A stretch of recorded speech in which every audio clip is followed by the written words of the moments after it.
Hello, beautiful souls. Thank you very much for joining me. If you are here for the first time, you're very welcome. If you are here for the second, third time, fourth time, however many times, you are equally welcome. Thank you very much. And today I'm going to be addressing a question: can joy and pain exist together? Sometimes when we're experiencing deep pain during various circumstances, it's difficult for us in those moments to see that there is a joy around us. And even if you do see it, it's really, really difficult for us to accept to be joyful. That is especially relevant if there has been a loss. Loss comes with this deep grief. And sometimes in those moments, we are not allowing ourselves to be joyful. We are judging ourselves as if we need to suffer. So let's look at this question from spiritual perspective. I'm going to be giving you also 5 insights from deep sages and some spiritual traditions. So stick for that one. So from spiritual perspective, joy and pain are not opposite. They are the same current flowing through the same river of experience. Life is an ever-changing dance, like a tango of contrasts: birth, death, loss and renewal, sorrow and bliss. As you know from your own experience, life is always changing. Nothing ever stays the same. So life kind of flows in this kind of frequency. If you can see my hands, it's like a wave. It goes high, we call it high vibes, and then it goes low, we call it low vibes. It's really important to know that both are on the same line, on the same current. They're all a part of the same consciousness. So they're not separate in that sense. But let's dive deeper into it. When we resist pain, we separate ourselves from a wholeness. When we resist pain, we judge our pain and we judge our divinity. We need pain to rebirth. Pain is like a map.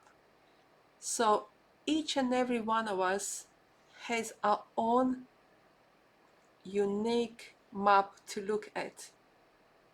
You see, each map guides us towards our awakening, towards our wholeness. Maybe not in this reincarnation, maybe further down the line, or maybe, yes, in this reincarnation. So when we meet that pain with awareness and compassion, we discover it can deepen our capacity for joy.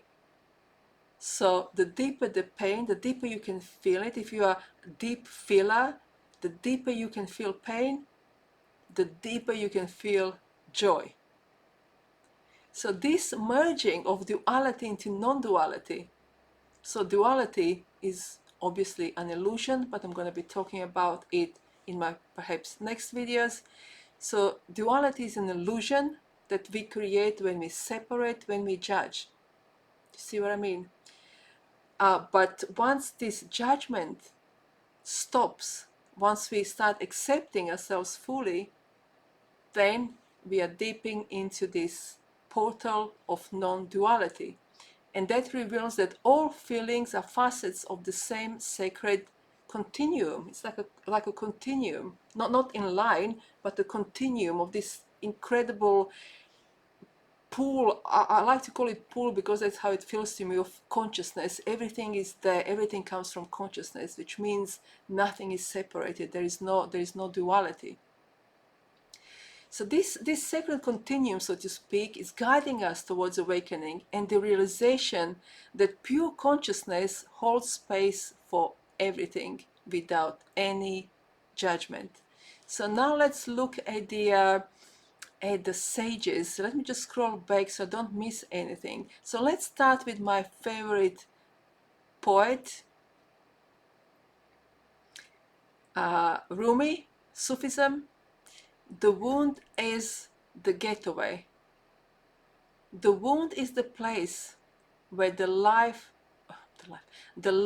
enters you. And the life enters you. Thank you so much to my spiritual guides. Yes, once the light enters you, the life enters you as well, because with light comes liveliness. And I really love this sentence. The wound is the place where the light enters you.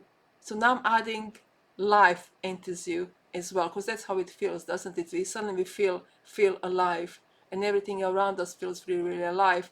So from Sufism, how they actually coexist. So when your heart breaks open in pain, because that's how it feels like this deep, deep, deep pain in a chest, in a heart center, in a heart chakra, as if something has ripped open and there's this open wound.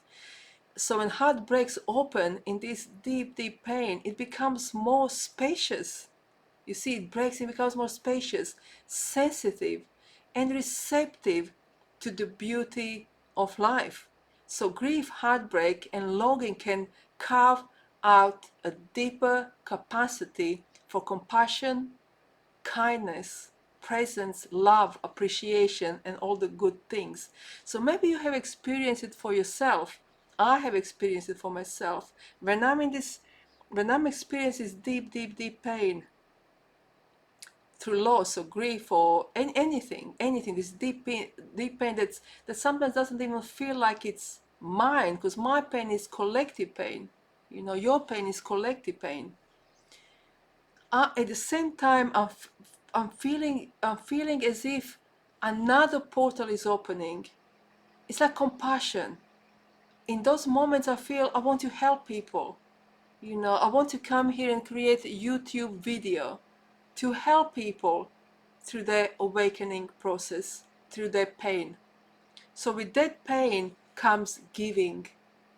You see, through that pain, through your pain, you're able to give compassion, because you know how painful it is, and you don't want other people to feel, no, they have to feel the pain, but you don't want them, you want to help them somehow, you know. So I'm asking myself, I this urge, I need to help someone, you know, through this pain. I need to help someone, and it helps us heal by giving compassion, but opening a heart to pain, opening a heart to compassion, and giving compassion to other people. So probably you have experienced it too, so you know what I'm talking about. I'm sure this resonates. Okay, let's go into Buddhism, impermanence and mindfulness. So how they coexist. So the Buddha thought that all phenomena are impermanent, which in my opinion is completely true. Everything is impermanent, including our bodies. They're gonna dissolve, they're gonna, you know, die, that's the word we want to use. It's gonna dissolve, and our energy, our spirit is gonna go somewhere else. Everything is impermanent. Body, relationships, job, money, any securities that you have built around you, anything, everything is impermanent, except, of course, love. Love always stays. So joy arises and then it fades, pain arises and then it fades. Do you see? It's very, very similar. Joy arises, high vibe, joy fades, pain arises, low vibe, how we like to call it. So to have this expression, high vibe, let's all be high vibe, is, as we know, spiritual bypassing. That's not how the life works. Everything always goes up and down and up and down, so we can awaken.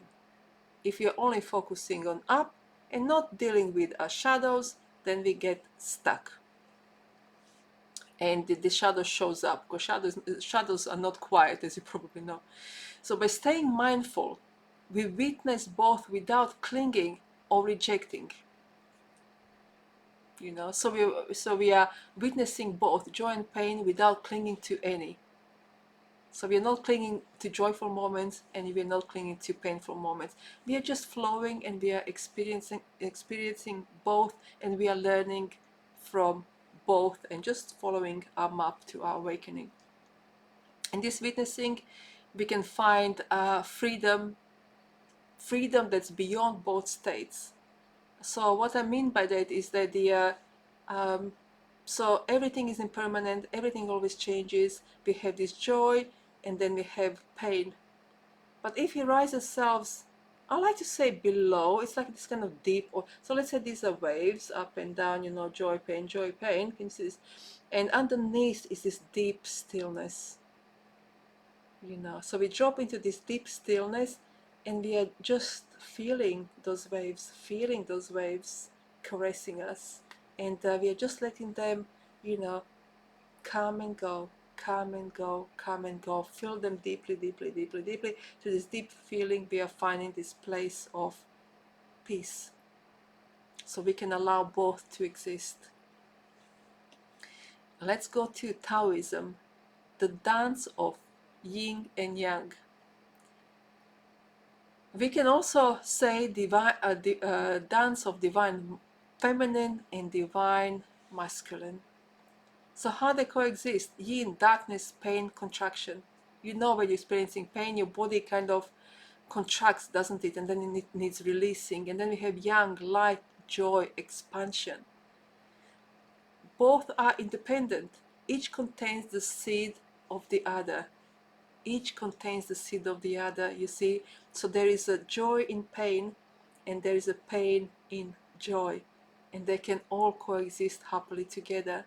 So when we surrender to this natural flow, we see that no experience is fixed, which means it's going to change, it's not going to last forever, and it's not absolute. There is no absolute.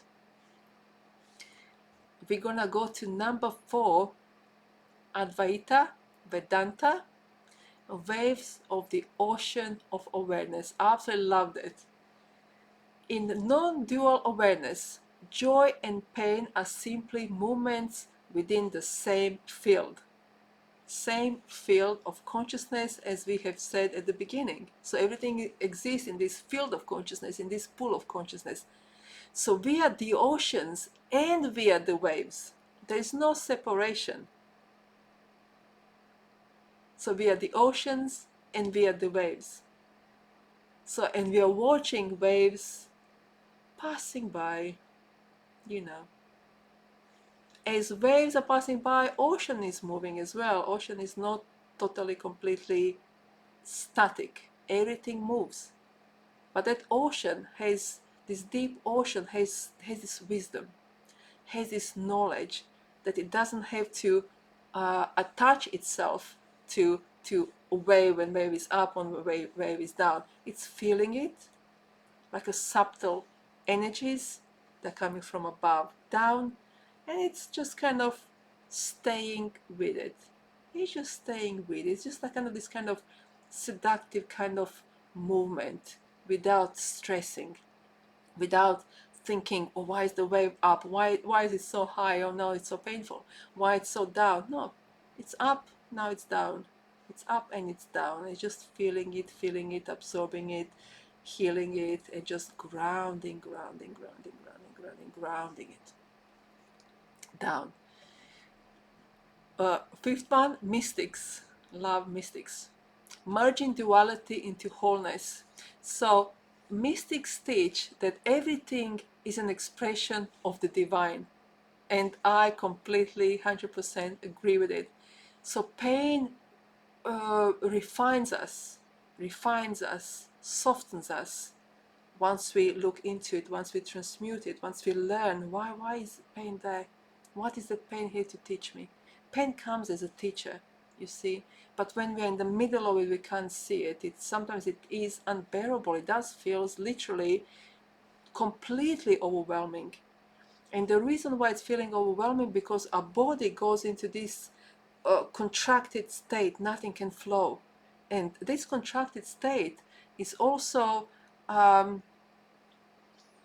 safety mechanisms. When our nervous system collapses, it's a safety mechanisms to protect us, because the pain is just so overwhelming. So pain refines us. Once we start to look into it and sit with it and give a prayer, or ask for guidance and help, joy enlivens within us. So pain refines us, and then joy comes. And when joy comes, it's such a beautiful joy, that joy awakens gratitude. And together, pain and joy reveal our true, unbounded nature. And that nature is wholeness. In that wholeness, everything is allowed to exist. Everything is allowed to exist. And that comes with softness, softness of the heart, forgiveness, compassion. So when duality dissolves, when we realize that duality is just an illusion, life is experienced as fullness, as sacred unfolding. Like a flower. I have this image of flower right now. Like a lotus flower unfolding. From the darkness comes this beautiful flower. But you see that beautiful flower with its stalk and roots is connected to the darkness. There is no flower without the darkness that's underneath the water and down in the mud roots. So those roots that are in the pain, in the dark, in this kind of mud, are collecting the most nutritious nutrients. So when we go down, we collect the most divine wisdom, deep, deep, deep, deep wisdom, deep this inner knowing, knowledge. And that wisdom and knowledge travels up, and how it's integrated and transmuted and kind of embodied in a body, it comes out as light, like this beautiful flower. But you see, flower cannot be flower without this connection. So we have to have this connection with darkness, with pain, to be able to blossom, to be able to grow. Now if we pick that flower and disconnect that beautiful flower, this light, from deep, deep, deep, deep, we can call it darkness, I like to call it wisdom, deep, deep, deep wisdom. If that light is disconnected, the light doesn't get its nutrients and it fades away and it dies. So we need both. We need both. Once the flower opens, then we can nurture it with nutrients without closing it. But if it does closes, it's absolutely fine. We just go within and feel everything really, really deeply. So that's what I have for you. I hope this was enjoyable for you. If you do enjoy my videos, and also if you have any subject that you want me to address, whatever it is, anything to do with childhood trauma, with awakening, dark night of the soul, anything, grief, pain, whatever it is, let me know about the subject and I'll make sure to address it. And yeah, if this was helpful, please consider to support this channel. All you need to do is just click like, subscribe. It will take you 2 seconds, but it will help. And leave a comment. It can be only a little comment. You know, it's not going to take too much of your time, but it will be really helpful for me and for this channel to grow. So thank you so much for being here with me today. Namaste and go gently. Thank you so much.